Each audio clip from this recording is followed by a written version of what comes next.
नमस्कार. आज आपण बघूया IVF म्हणजे टेस्ट ट्यूब बेबी याचे किती प्रकार आहेत.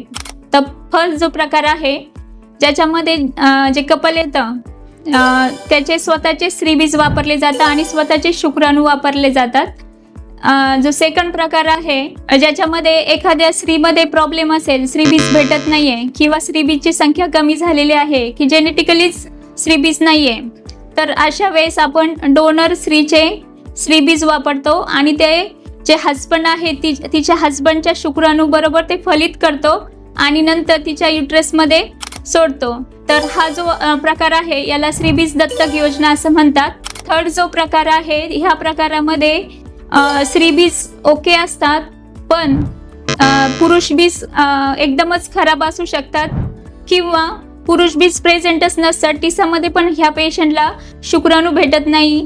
अशा कंडिशनमध्ये आपण डोनर स्पर्म वापरून IVF करतो. याला म्हणतात की पुरुष बीज दत्तक योजना. तर जे चौथा जो प्रकार आहे याच्यामध्ये कसं असतं की स्त्रीबीज पण नाहीये आणि पुरुषामध्ये पुरुष बीज पण नाहीये. तर अशा कंडिशनमध्ये आपण दोन्ही पण दत्तक घेतो, म्हणजे डायरेक्ट गर्भच दत्तक घेतला जातो. याला गर्भ दत्तक किंवा एम्ब्रियो डोनेशन प्रोग्राम असं म्हटलं जातं. धन्यवाद.